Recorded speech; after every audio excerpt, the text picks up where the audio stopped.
ओम शांति। 25 मार्च 2022 के ईश्वरीय महावाक्य पहले सुनते हैं। मुरली के मुख्य पॉइंट्स।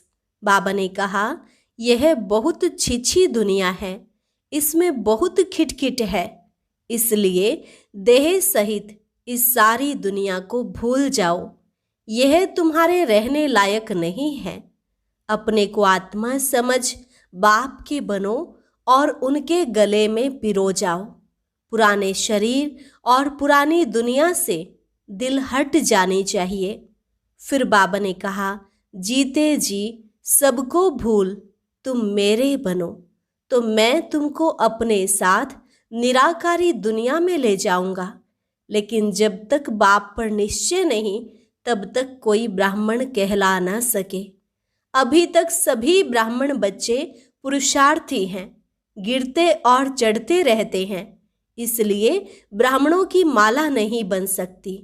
पहले तुम बाबा की माला बन, फिर विष्णु की माला बनेंगे।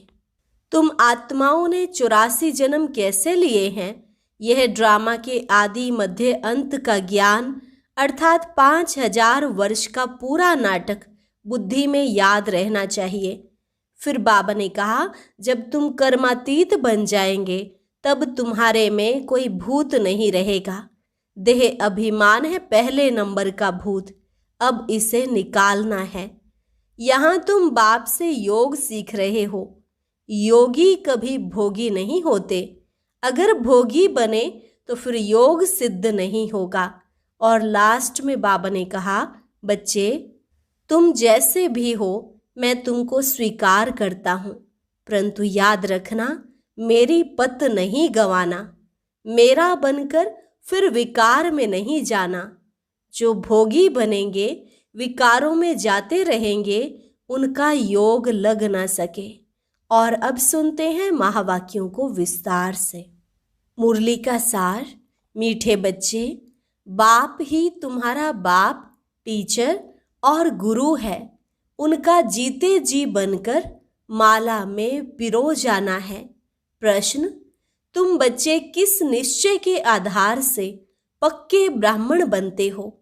उत्तर, तुम्हें पहला निश्चय हुआ कि इन आँखों से देह सहित जो कुछ दिखाई देता है यह सब पुराना है।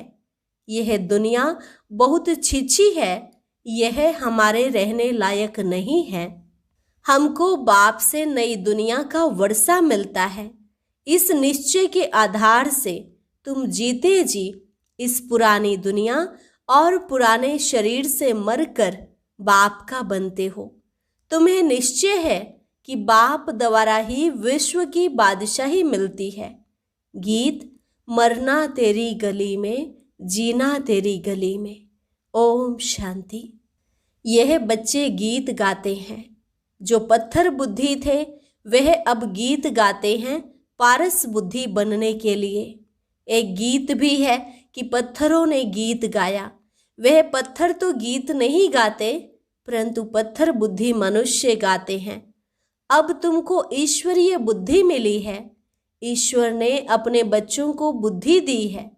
जब हम ईश्वर के बने हैं तो देह सहित हम सारी दुनिया को भूल जाते हैं, क्योंकि यह रहने लायक दुनिया नहीं है, बहुत छिछी है, इसमें बहुत खिटखिट है, गोरख धंधे हैं, कोई सुख नहीं है।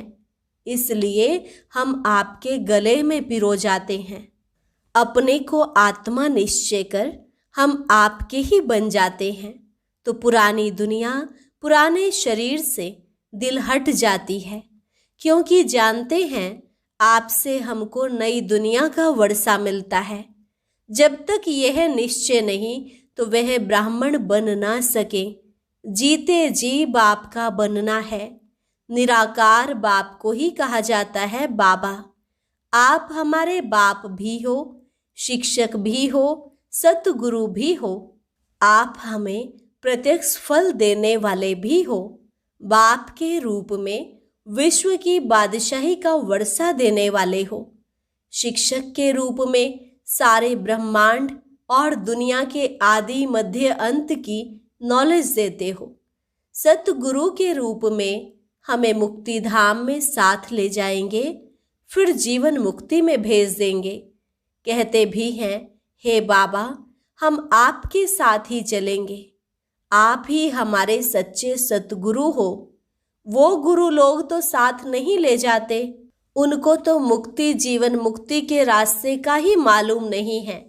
वह लोग तो बाप को ही सर्वव्यापी कह देते हैं, तो वह वर्षा कौन देंगे, किसको कहेंगे ओ गॉड।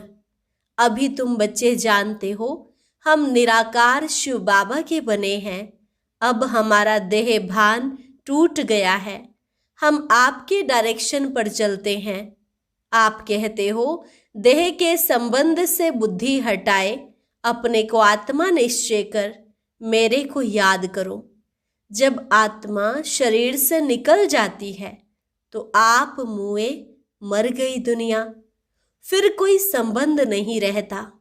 जब तक माँ के गर्भ में प्रवेश न करे तब तक तुम्हारे लिए कोई दुनिया ही नहीं है, दुनिया से तुम अलग हो।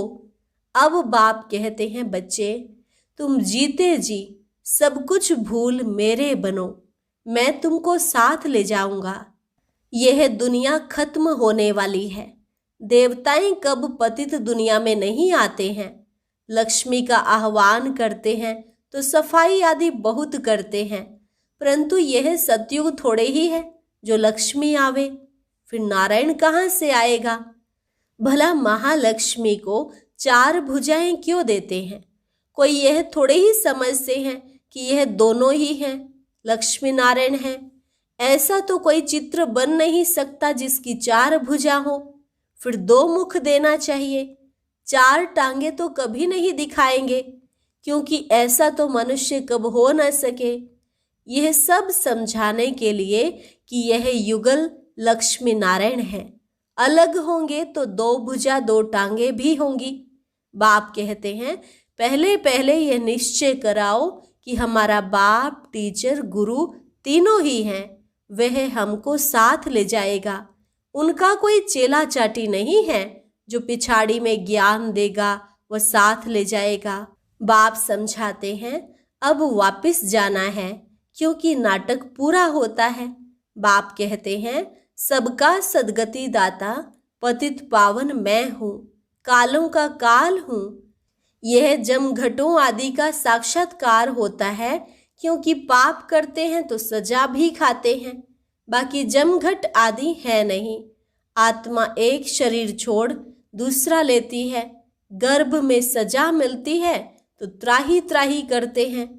अब पहले पहले बच्चों को यही निश्चय करना है कि यही हमारा बाप, टीचर और सतगुरु है, और एक को ही याद करना है। रचता भी एक होता है, 10 या 100 रचता नहीं है, ना कि 10 दुनियाएं हैं। बच्चे कहते हैं, बाबा हम आपके गले का हार बने, फिर हमारी रुद्रमाला बनेगी। इस समय तुम ब्राह्मण पुरुषार्थी हो, तुम्हारी माला नहीं बन सकती, क्योंकि तुम गिरते और चढ़ते हो। तुम जानते हो हम बाबा की माला बन फिर विष्णु की माला बन जाएंगे। पहले पहले आपकी निराकारी माला परम धाम में आएंगे, फिर साकारी माला बन विष्णु लोक में आएंगे। मनुष्य इन बातों को नहीं जानते। बच्चे कहते हैं, हम आपके जीते जी बने हैं। नहीं तो साकार मनुष्य साकारी मनुष्यों को अडॉप्ट करते हैं। यहाँ तुम निराकारी आत्माओं को निराकार शिव बाबा अडॉप्ट करते हैं। ब्रह्मा द्वारा कहते हैं, हे आत्माएं तुम मेरी हो। ऐसे नहीं कहते, हे साकार तुम मेरे हो। यहाँ निराकार निराकार को कहते हैं, मैं आपकी हूँ। बाकी जो अडॉप्ट करते वह शरीर को देखते हैं, अपने को आत्मा भी नहीं समझते। भाई भाई को अडॉप्ट करे तो क्या मिलेगा? यहाँ तो बाप अडॉप्ट करते हैं वर्षा देने के लिए। यह बड़ी गुह्य बातें हैं। जो अच्छी रीति पढ़ेंगे उनकी बुद्धि में यह बातें बैठेंगी। निराकार बाप कहते हैं, देह का भान छोड़ मेरे बनो तो मैं तुमको निराकारी दुनिया में साथ ले चलूँगा। श्री कृष्ण की आत्मा को परमात्मा नहीं कह सकते, वह भी 84 जन्म पूरे लेते हैं। लक्ष्मी नारायण की राजधानी चली है, राजा राजा है, रानी रानी है, सबको अपना भिन्न भिन्न पार्ट मिला हुआ है। 84 जन्म लेते हैं, एक की बात नहीं, पुनर्जन्म तो सबको लेना है। तुम बच्चों को समझाना है 84 का चक्र कैसे फिरता है। 84 लाख जन्म कहने से सारी बात बिगड़ जाती है। लाखों वर्ष की बात भी याद ना पड़े, अभी याद पड़ता है। आज भ्रष्टाचारी दुनिया है, कल श्रेष्ठाचारी बनेगी। हम लिख सकते हैं जैसे शास्त्री ने लिखा, हम न्यू इंडिया बनाकर छोड़ेंगे। अब न्यू इंडिया तो होती है न्यू वर्ल्ड में, वहाँ देवता धर्म के सिवाय और कोई धर्म होता ही नहीं। अब तो भारत में अथाह धर्म है, अनेक प्रकारों की टाल टालियाँ हैं, ये सब पिछाड़ी के हो गए। यह भी दिखाया है लक्ष्मी नारायण सो अब ब्रह्मा सरस्वती बने हैं, फिर ब्रह्मा सरस्वती सो लक्ष्मी नारायण बनेंगे। इसलिए दिखाते हैं विष्णु से ब्रह्मा निकला, ब्रह्मा से फिर विष्णु निकला। तुम अब विष्णु के कुल के बन रहे हो। खुशी का पारा उनको चढ़ेगा जो अच्छी रीति समझते हैं कि बरोबर अब नाटक पूरा होने वाला है। नाटक कहने से आदि मध्य अंत सब याद आ जाता है। तुम्हारे पास जो समझू सयाने होंगे उनको बेहद के ड्रामा की याद रहेगी। पहले सूर्यवंशी चंद्रवंशी राज्य हुआ, फिर बाहर वाले आए, वैश्यवंशी शूद्रवंशी बने। हम आत्माओं ने ऐसे 84 जन्म लिए, यह भी बहुतों को याद नहीं पड़ता। ड्रामा के आदि मध्य अंत का ज्ञान होना चाहिए। यह है 5000 वर्ष का नाटक, यह बुद्धि में रहना चाहिए। आत्मा कितनी छोटी है, 84 जन्मों का पार्ट बजाती है।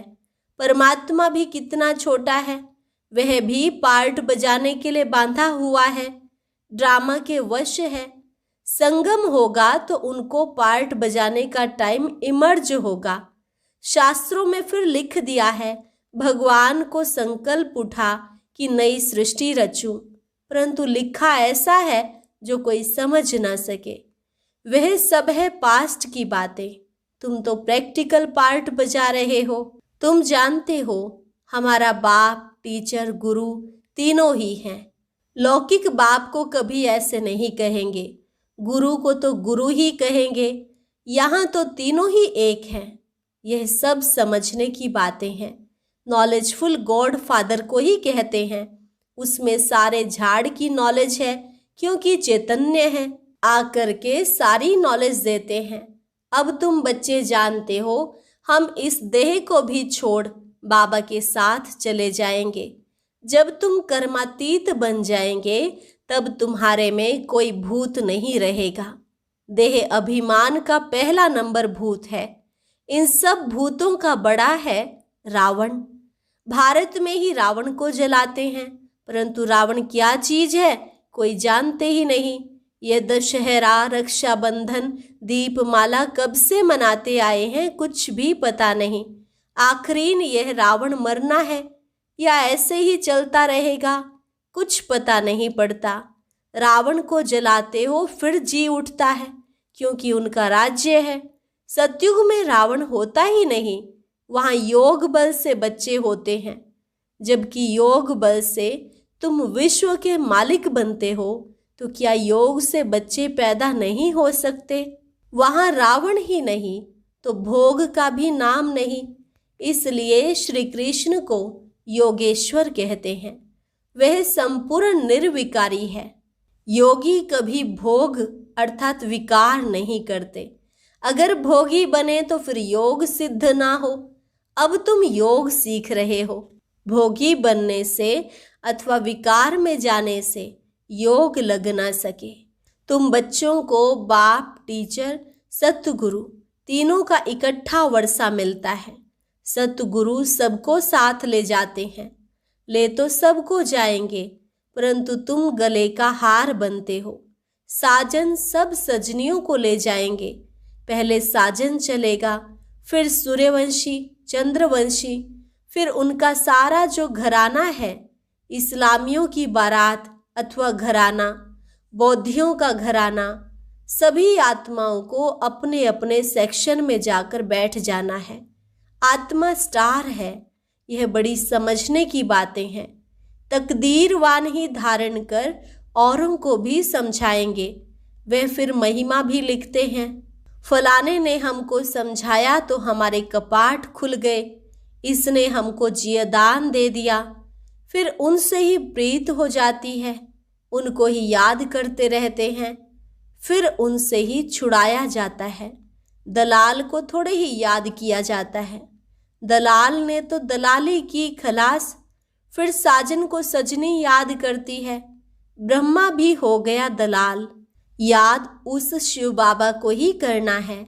यह दलाल भी उनको ही याद करते हैं। इनकी महिमा नहीं है, यह तो पतित है। पहले इनमें प्रवेश कर इनको पावन बनाया। एक है पतित, एक है पावन। सूक्ष्म वतन में ब्रह्मा है पावन। उनकी भी शक्ल दिखानी चाहिए। समझानी तो बार बार दी जाती है, परंतु जबकि आकर बाप का बने, बाबा हम आपके हो गए, आप हमारे बाप, टीचर, सतगुरु हो। बाप कहेंगे मैं भी तुमको स्वीकार करता हूँ, परंतु याद रखना मेरी पत इज्जत नहीं गवाना, मेरा बनकर फिर विकार में नहीं जाना। वास्तव में इस समय सब नरकवासी हैं, याद करते हैं स्वर्ग को, कहते हैं फलाना स्वर्गवासी हुआ। अरे स्वर्ग है कहाँ? अगर स्वर्ग गया तो फिर यहाँ बुलाकर खाना आदि क्यों खिलाते हो? पतित दुनिया में पतित ब्राह्मणों को ही खिलाते हैं, पावन तो कोई है नहीं। परंतु इस छोटी बात को भी कोई समझ ना सके। अच्छा, मीठे मीठे सिक्की लधे बच्चों प्रति माता पिता बाप दादा का याद प्यार और गुड मॉर्निंग। रूहानी बाप की रूहानी बच्चों को नमस्ते। रूहानी बच्चों की रूहानी बाप दादा को नमस्ते नमस्ते, गुड मॉर्निंग। धारणा के लिए मुख्य सार।